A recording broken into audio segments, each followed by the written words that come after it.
Next example ನೋಡಿ same translate each of the statements into logical expression using predicates, quantifier and logical connective. So ಅವರು some English statements ಕೊಟ್ಟಿದ್ದಾರೆ.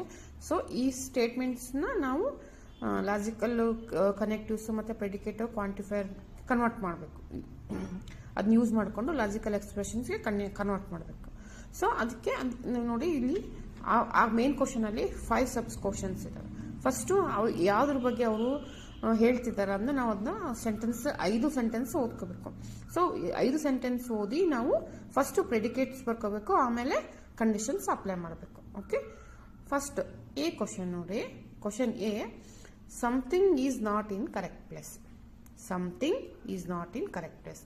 Okay, second one, all tools are in correct place and in excellent condition. Okay, ಮತ್ತೆ third, see, everything is in the correct place and in excellent condition. Okay, next D, nothing is in the correct place and is in excellent condition.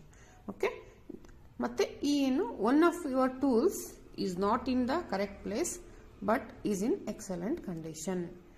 ನೋಡಿ, ಇದರಲ್ಲಿ ಯಾವುದು words ಎಲ್ಲದರಲ್ಲೂ repeat ಆಗಿರೋದಂದ್ರೆ so correct place ಮತ್ತೆ excellent condition ಈ questions ಅಲ್ಲಿ. So ನಮಗೆ correct place ಮತ್ತೆ excellent condition use ಮಾಡಿಕೊಂಡು 2 ಪ್ರೆಡಿಕೇಟ್ ಬರೀಬೇಕು. ಸೊ ಹೆಂಗ್ ಬರೀಬೇಕು, ಯಾವಾಗಲೂ ನಾಟ್ ನೆಗೇಷನ್ ಪ್ರೆಡಿಕೇಟ್ ಅಲ್ಲಿ ಇರ್ಲಾರ್ದಂಗೆ ನಾವು ಬರ್ಕೋಬೇಕು. ಸೊ ಫಸ್ಟ್ ಏನ್ ಕೊಟ್ಟಿದ್ದಾರೆ, something is not in correct place ಐತಲ್ಲ, ಸೊ ಅದನ್ನ ನಾವೇನ್ ಬರ್ಕೋಬೇಕು, ಸೊಲ್ಯೂಷನ್ ಅಲ್ಲಿ ಪ್ರೆಡಿಕೇಟ್ ಪಿ ಆಫ್ ಎಕ್ಸ್, ನೀವು ಯಾವ್ದು ಕ್ಯೂ ಆಫ್ ಎಕ್ಸ್ ತಗೊಳ್ರಿ, ಎಸ್ ಆಫ್ ಎಕ್ಸ್ ತಗೊಳ್ರಿ, ಅಥವಾ ಎ ಆಫ್ ಎಕ್ಸ್ ಯಾವ್ದಾದ್ರು ತಗೋಬಹುದು. ಸೊ ಪಿ ಆಫ್ ಎಕ್ಸ್ ತಗೊಂಡಿದ್ದೀನಿ, ಹಿಯರ್ ಪಿ ಆಫ್ ಎಕ್ಸ್ ಏನ್ ಬರ್ಕೊ, ಪಿ ಆಫ್ ಪ್ರೆಡಿಕೇಟ್ ಅಂದ್ರೆ ಏನು, it must contain a variable ಇರ್ಬೇಕಲ್ಲಿ.